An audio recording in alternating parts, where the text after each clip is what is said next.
Good morning, and welcome to Redeemer Lutheran Church. I'm Pastor Gary Lodeholt. Here is an interesting tidbit from an article I read recently. In 1977, fish merchant Leo Lance traveled to Chile and discovered the toothfish, a species the locals deemed too oily to eat.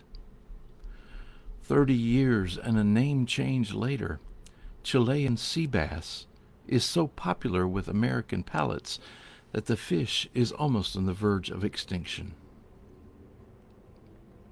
I've got an interesting tidbit like that to begin every day this week, but the point for all of them is the same.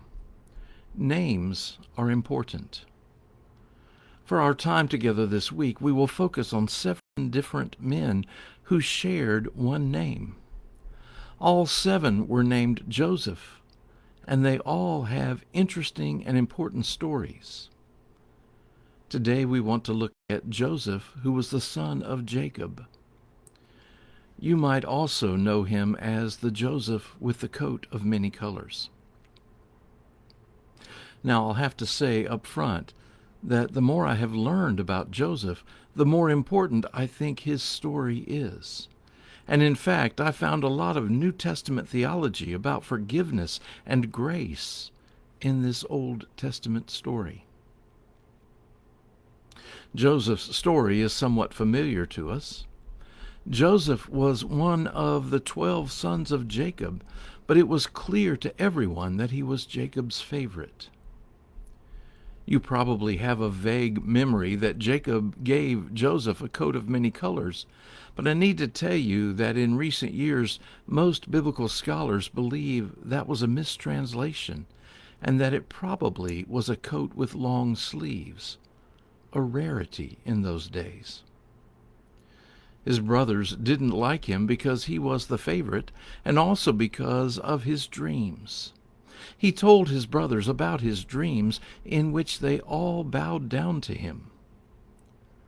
Well, they knew they would never bow down to this younger, irksome brother. One day, they'd had enough. And when Jacob sent Joseph out to the fields to check on his brothers, they ended up selling Joseph to some traders heading for Egypt and telling Jacob that they found Joseph's blood-smeared long-sleeve coat along their way home.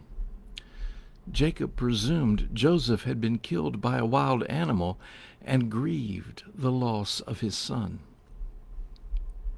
Joseph had all sorts of adventures in Egypt. At first he was a slave to a man named Potiphar, but ended up in jail on a trumped-up charge after he rebuffed the advances of Mrs. Potiphar.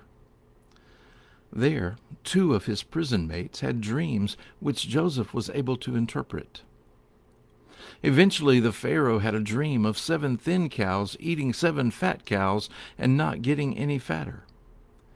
Joseph was brought from the prison to interpret it, and he said that there would be 7 years of plenty, followed by 7 years of famine, and that the wise Pharaoh would store up during the years of plenty to have enough to get through the years of famine. The Pharaoh thought that that was a good plan. And what's more, who would be better to put that plan in place than someone as wise as Joseph? So, just like that, Joseph becomes the second most powerful person in Egypt. And he goes about storing up food and grain so there will be enough for the people during the famine. When the famine hits, eventually Joseph's brothers learn that there is grain in Egypt, and so they go down to buy some, and they bow down before Joseph, although they don't know who he is. That might confuse us, but consider that it had been many years in between. Joseph had probably adopted Egyptian styles in clothing, and most of all, they weren't looking for him in that kind of position, so they didn't see him there right before their eyes. But Joseph remembered them. Eventually, Joseph revealed himself to them. Let me share with you some parts of Genesis 45. Then Joseph could no longer control himself before all those who stood by him, and he cried out, "Send everyone away from me." So no one stayed with him when Joseph made himself known to his brothers. And he wept so loudly that the Egyptians heard it, and the household of Pharaoh heard it. Joseph said to his brothers, "I am Joseph. Is my father still alive?" But his brothers could not answer him, so dismayed were they at his presence. Then Joseph said to his brothers, "Come closer to me." And they came closer. He said, "I am your brother, Joseph, whom you sold into Egypt.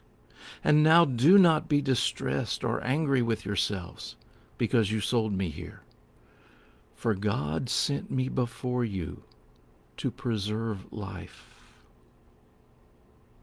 And you have to notice Joseph's profound compassion and love for his family, even though they had sought to kill him and get rid of him. And that might make you think of Jesus and his compassion and love for us, and how it was for our sins he died, and how often we reject Jesus. Even more, Joseph saw God's hand in what had happened to him, that God had sent him to be able to preserve life and a future for this family. The brothers go back home and get Jacob, who rejoices that this son he thought was dead is now alive. And they go down and settle in Egypt. And in case you missed it, we have here a story moving from death to life, in some ways foreshadowing what happens with Jesus. Finally, in the end, Jacob has died, and Joseph's brothers start to worry that Joseph will finally have his revenge on them. In Genesis 50 we read, "Realizing that their father was dead, Joseph's brothers said, 'What if Joseph still bears a grudge against us and pays us back in full for all the wrong that we did to him?' So they approached Joseph, saying, 'Your father gave this instruction before he died. Say to Joseph, I beg you, forgive the crime of your brothers and the wrong they did in harming you. Now, therefore, please forgive the crime of the servants of the God of your father.' Joseph wept when they spoke to him. Then his brothers also wept, fell down before him, and said, 'We are here as your slaves.' But Joseph said to them, 'Do not be afraid. Am I in the place of God? Even though you intended to do harm to me, God intended it for good, in order to preserve a numerous people, as he is doing today.'" First, I think it's important that as powerful as he was in the land of Egypt, Joseph kept things in perspective. He knew who he was, and he knew who God was. And sometimes we forget that and get so caught up in our own self-importance. But by far the most important part was that last part. What you intended as harm, God intended for good. What a powerful message of grace. God takes the wrong of our world and brings about something new, something good. It doesn't get much more New Testament than that. God's grace is amazing indeed. So, this is our first Joseph of the week, and his story is an important one. It's the story of God seeking and saving God's people. Most of all, it's a story of grace. Thanks for watching, and remember to let this day belong to God.